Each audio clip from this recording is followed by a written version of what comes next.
One summer morning, Winnie the Pooh was walking through the 100-acre wood with a close friend. "Isn't it a nice day?" said Pooh.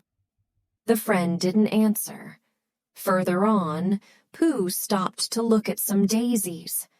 "Why do flowers grow up instead of down?" Pooh asked. The friend was silent. After a while, Pooh said, "Don't you think it's time for a little something to eat?" The friend said nothing. The friend wasn't Piglet or Eeyore. It wasn't Tigger or Owl, Kanga or Roo. It was Pooh's honey jar, and Pooh loved the jar even when it didn't say a thing. He dripped his paw into the jar and took a taste of honey. Then he took another and another. Before long, the honey jar was empty and Pooh was full. As Pooh continued down the path, he heard the sound of laughter. He followed the sound and found Tigger, Kanga, and Roo happily bouncing in the meadow. "Hello there, Pooh!" shouted Tigger.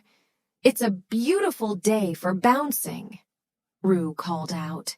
"Come on, Pooh, you try it." Pooh imagined himself flying past butterflies and birds, floating up over the clouds, laughing all the way. He could hardly wait to bounce. Gripping the honey jar tightly, Pooh said, "Here I go." He bent his knees and sprang into the air. It was a fine bounce, except that Pooh didn't leave the ground. What he did was fall over sideways. Kanga helped him up, saying, "That jar looks heavy. Why don't you set it down and try again?" "Yes, of course," said Pooh. Pooh carefully placed his honey jar on the grass. Then he closed his eyes and bounced as high as he could. "How am I doing?" he asked, his eyes still closed. "Could be bouncier," said Tigger. Pooh opened his eyes. He hadn't moved. "That's odd," said Pooh.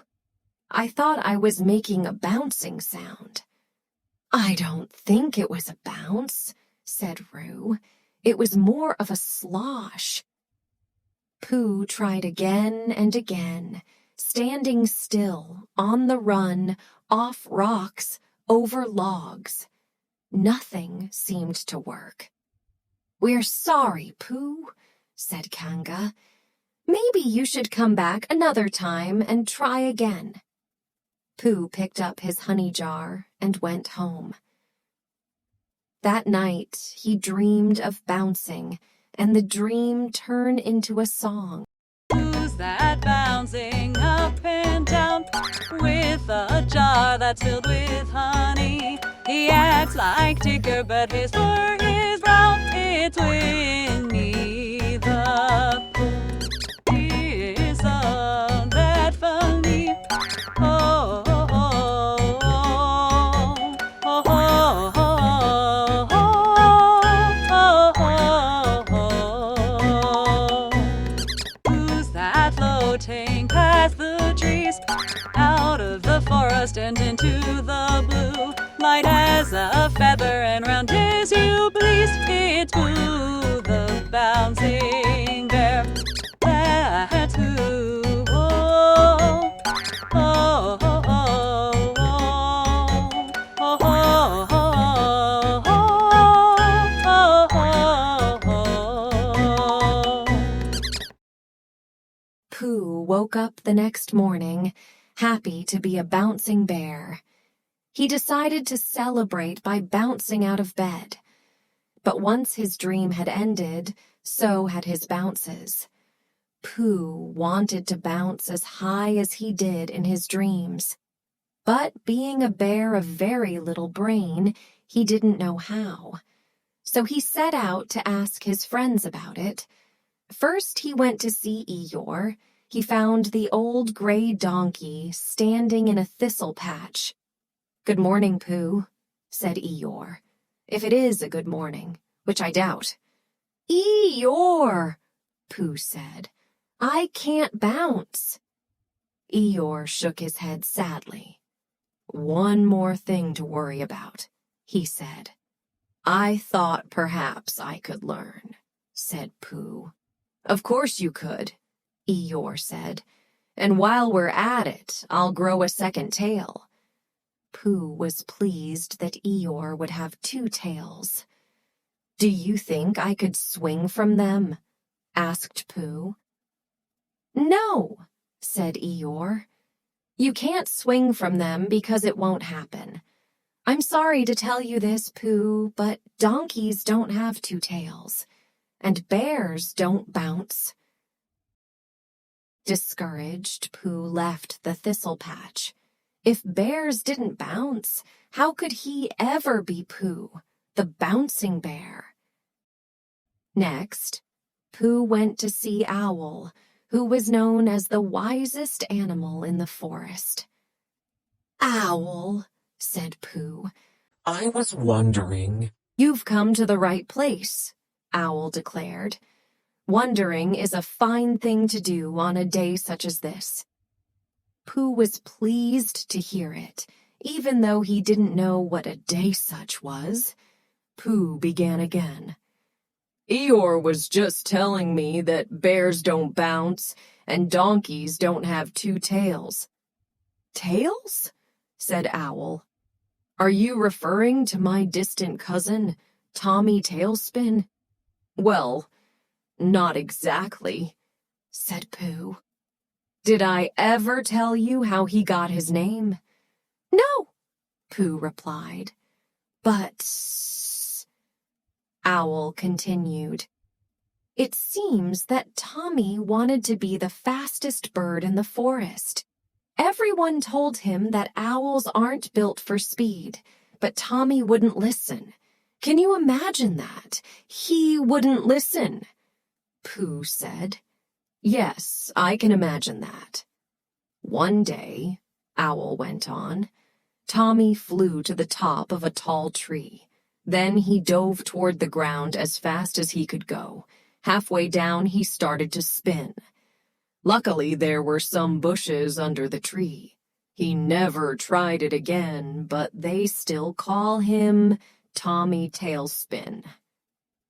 What do you think of that? Pooh, Pooh. Pooh was hurrying out the door. Hearing Owl talked about Tommy Tailspin gave Pooh an idea. The idea was a little like his dream, because in both of them, Pooh was bouncing. Pooh went to see his friend Piglet and said, Piglet, I need your help with an important idea. Oh, boy, said Piglet. We'll need a balloon, Pooh said, because it's a balloonish sort of idea. Piglet found a balloon for Pooh, and together they walked through the forest until they found a tall oak tree. This tree should be just right, Pooh said.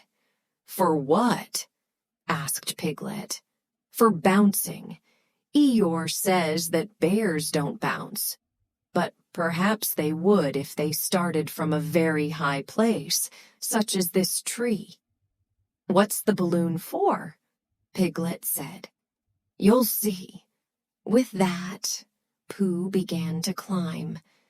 Halfway up the tree, Pooh heard a buzzing sound. He knew that where there is buzzing, there are bees. And where there are bees, there is honey. Pooh! Called Piglet from below. Why did you stop climbing? I thought I'd stop for a little snack, Pooh replied. After all, bouncing is hard work. When Pooh finished his snack, he began climbing again. In one way, it was easier because his snack had given him energy. But in another way, it was harder because his paws tended to stick to the tree. Finally, Pooh reached a high limb at the very top. He pulled out the balloon and blew it up until it was as big and round as Pooh himself. Piglet called, "Pooh, what are you doing?" "Bouncing," Pooh called back. "Here I go."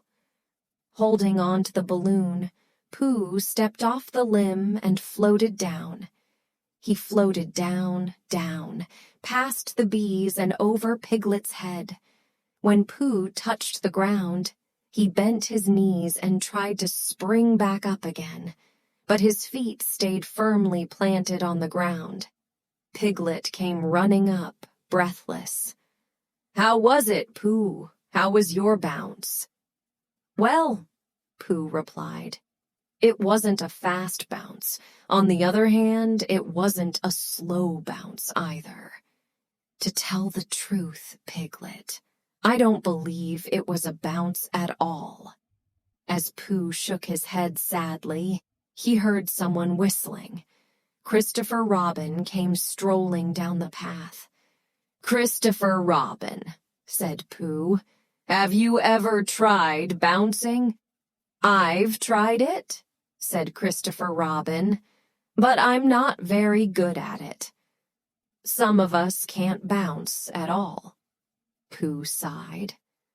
"Pooh," said Christopher Robin gently, "bears aren't supposed to bounce."